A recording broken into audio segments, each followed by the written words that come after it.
Olá, essa é a disciplina de conservação biológica da Universidade de São Paulo. Nosso grupo vai falar sobre conservação do palmito jussara na Mata Atlântica. Descrição geral do problema. A espécie ela é nativa do bioma Mata Atlântica, que atualmente consta na lista oficial das espécies de flora ameaçadas de extinção, que foi elaborada pelo Ministério do Meio Ambiente do Brasil. Ela acaba afetando na conservação das outras espécies da fauna brasileira por conta dos frutos e sementes dele, do palmito no caso, servirem como alimento para aves e mamíferos também nativos do bioma, como por exemplo tucanos, sabiás, esquilos, antas e cotias. Assim, pode causar impactos em outras espécies nativas do bioma, que podem estar ameaçadas de extinção também. O Brasil é um dos maiores produtores e consumidores de palmito, o que provoca uma exploração intensiva da espécie. Como já dito, os frutos e sementes servem de alimento para a fauna do bioma, o que auxilia na manutenção do ecossistema diretamente. Com a caça ilegal de aves, as sementes acabam sofrendo uma redução de sua dispersão pela Mata Atlântica, o que resulta numa diminuição de sua diversidade genética, já que elas não estão se espalhando localmente como deveriam. Assim, com a fragmentação da Mata Atlântica, a espécie sofre com a redução do tamanho populacional e isolamento espacial, criando desafios para a conservação biológica da espécie. Contextualizando a predominância do palmito jussara no Brasil, essa é uma espécie endêmica da Mata Atlântica, ou seja, ela é originária desse bioma e só é encontrada naturalmente nesse bioma também, e portanto ela se desenvolve predominantemente nesse bioma, com presença esparsa em áreas do Cerrado, especialmente em matas de galeria. A Mata Atlântica configura uma rede de paisagens marcantes na costa atlântica brasileira, que originalmente adentrava o país cobrindo estados inteiros, como Santa Catarina, Paraná, São Paulo, até certa distância no Mato Grosso do Sul e no Mato Grosso, na altura de onde passa o rio Paraná, e Piauí e Minas Gerais. Ocupava cerca de 1,3 milhões de quilômetros quadrados, o que correspondia a 15% do território brasileiro. Mas hoje restam apenas cerca de 29% dessa área devido às diversas ações e efeitos antrópicos. Quanto à distribuição geográfica, sendo uma espécie nativa da Mata Atlântica, atualmente ele está presente em estados ao longo da costa brasileira, além também de sua aparição em Goiás e no Distrito Federal. O clima predominante nesse bioma é o tropical úmido, caracterizado por temperaturas altas e moderadas e ausência de estação seca bem definida, sobretudo na porção centro-sul do país, maior área de ocorrência do Euterpe edulis. A temperatura média anual varia entre 20 graus Celsius no sul e 28 graus Celsius no nordeste, seguindo as diferenças latitudinais. Por fim, quanto às fitofisionomias predominantes do palmito jussara. A Mata Atlântica é um bioma que apresenta uma grande variedade e diversidade de fitofisionomias, variando nas formações vegetais, na temperatura e na altitude. Então nós temos mangues, dunas, florestas, campos, entre outras formações. Isso provoca uma diferenciação na distribuição do palmito jussara. As principais fitofisionomias que abrigam essa espécie de palmito são as florestas ombrófilas densas e as florestas estacionais semideciduais. Segundo Martins e Lima, a palmeira Euterpe edulis desenvolve-se bem em regiões tropicais e subtropicais, com elevado índice pluviométrico características das áreas serranas da Mata Atlântica, aqui destacando-se as formações ombrófilas baixo-montana e alto-montana e semideciduais submontana, baixo-montana e alto-montana, além das áreas planas da Mata Atlântica, que compartilham uma temperatura anual em torno de 18 graus Celsius e precipitação de aproximadamente 1.500 milímetros. Agora falando um pouco sobre as ameaças à conservação do palmito jussara, devido à sua valorização econômica, não só local, mas para a comercialização, né, do palmito, ele enfrentou, né, o bioma em si da Mata Atlântica enfrentou uma série de invasões aos parques como Carlos Botelho, Intervales, Jurupara e Alto do Ribeira, que são as principais reservas do estado de São Paulo.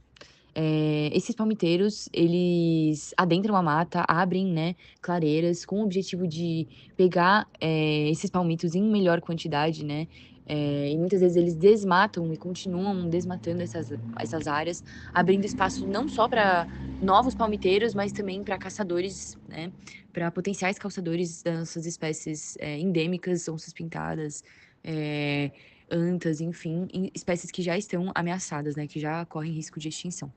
E ainda assim, o bioma, né, a Mata Atlântica, já perdeu 71,6%, eh, da sua mata original, né, e segundo dados do INPE. E isso, faz com que, para além, da problemática do palmito jussara, esse desmatamento histórico ocasionou a fragmentação, né, de todo o bioma. E essas matas isoladas e que não se comunicam, elas apresentam maior vulnerabilidade, maior contato, né, com o meio antrópico e, consequentemente, maior interferência, né? Então, essas áreas de floresta fragmentada acabam proporcionando um outro efeito, que seria o efeito de borda nesses ecossistemas, né? Que seria a menor distância entre os centros desses remanescentes de florestas, e isso ocasiona a limitação da dispersão natural de sementes eh, e o isolamento, né, de espécies. Consequentemente, isso gera a perda de biodiversidade local. Bom, falando sobre os atores sociais envolvidos na conservação do palmito jussara, um ponto de partida importante é a gente falar sobre a Lei da Mata Atlântica. Ela regula o uso e manejo sustentável dos recursos naturais desse bioma e foi elaborada com a participação de parlamentares, cientistas, ONGs e a sociedade civil. Ela representa um marco na preservação brasileira, protegendo áreas onde o palmito jussara ocorre e busca também equilibrar a conservação com o desenvolvimento socioeconômico. Uma dessas ONGs que ajudou na elaboração dessa lei foi a SOS Mata Atlântica, que também merece destaque aqui, e ela trabalha com a restauração de ecossistemas e o incentivo ao uso sustentável, por meio de projetos como Florestas do Futuro. A organização ela restaura áreas degradadas com o plantio de espécies nativas, que incluem o palmito jussara. Além disso, ela promove alternativas ao extrativismo predatório, como o uso de sementes e dos frutos dessa palmeira para a produção de alimentos, ajudando tanto na conservação quanto na geração de renda para comunidades locais. Outra organização de grande impacto é o Instituto de Pesquisas Ecológicas, que conduz o projeto Corredores de Vida. Eles conectam fragmentos florestais, introduzem espécies nativas e trabalham com as comunidades locais para implementar sistemas agroflorestais. Esses sistemas eles permitem o manejo sustentável do palmito, conciliando também a conservação com a economia local. Agora, falando um pouco sobre o papel dos órgãos governamentais, o IBAMA ele atua na fiscalização e combate ao desmatamento ilegal e à exploração predatória, então ele é de grande importância, assim como o ICMBio, né, que gerencia as unidades de conservação federais e promove a restauração de ecossistemas que são fundamentais para a sobrevivência do palmito jussara. A Fundação Florestal de São Paulo tem um programa super legal também, que é o ProJussara, que promove o repovoamento dessa espécie e incentiva o pagamento por serviços ambientais, transformando a exploração predatória em atividades sustentáveis. E esse programa, no ano de 2021, ele conseguiu repovoar 320 hectares em unidades de conservação e em 2022 alcançou 300 hectares. Comunidades locais também desempenham um papel muito importante na questão da conservação, tanto que das áreas repovoadas pela Fundação Florestal, 5 delas são do Vale do Ribeira. E um exemplo que a gente tem aqui é do quilombo de Ivaporunduva, que utiliza sistemas florestais para integrar o cultivo do palmito jussara com outras espécies nativas, recriando os ambientes naturais, gerando renda e promovendo a recuperação dessa floresta. Esse modelo alia a conservação ambiental, a autonomia econômica e a valorização cultural. Por fim, a gente pode ver o envolvimento do setor privado, principalmente através de certificações de manejo sustentável, como a FSC, para garantir que o palmito comercializado seja de origem legal e responsável. E essas iniciativas, elas incentivam práticas que reduzem a pressão sobre o extrativismo ilegal e criam mercados mais conscientes. Vamos falar sobre extrativistas ilegais. Os extrativistas ilegais são pessoas ou grupos que realizam a extração ilegal do palmito. Apesar de ser crime, a fiscalização não consegue inibir satisfatoriamente essa prática. Essas extrações são feitas, na maioria das vezes, em reservas legais, causando grande dano ao meio ambiente. Junto a esses extrativistas, há também os produtores intermediários no comércio ilegal. A produção e o comércio ilegal geralmente é feito por empresas que se beneficiam da vulnerabilidade dos extrativistas, que vendem a sua mão de obra por baixo custo e sem nenhuma formalidade. Outro ator importante é o mercado consumidor. O palmito é um produto de alta demanda no mercado brasileiro. Logo, a demanda pelo produto gera uma enorme pressão sobre a sua extração. Outro ponto é a falta de conhecimento dos consumidores sobre o tema, que impede que estes exijam produtos certificados, o que impediria a venda do produto extraído ilegalmente. Ainda temos os empreendimentos agropecuários e madeireiros. Estes empreendimentos invadem a floresta em busca de madeira ilegal e de áreas para a expansão de suas lavouras e aumento de pastagem para o gado. Esse avanço sobre o bioma aumenta a pressão nas espécies que já estão em risco de extinção. Especificamente, o palmito jussara sofre essa pressão por causa da expansão sobre as áreas de mata que o preservam. Vamos falar agora sobre governos locais omissos e populações locais com pouco recurso. Governos locais são fundamentais para combater a exploração ilegal de recursos naturais, especialmente os que estão em risco de extinção. Por causa da proximidade com o problema, eles têm maior compreensão para atuar nas comunidades. Porém, Em muitos casos, os governos têm falhado por diversos motivos para impedir a prática ilegal da extração e comércio do palmito jussara. As populações envolvidas na extração ilegal do palmito são de baixa renda e de baixa escolaridade também, sendo fácil para os intermediários manipularem essa mão de obra sem nenhum critério.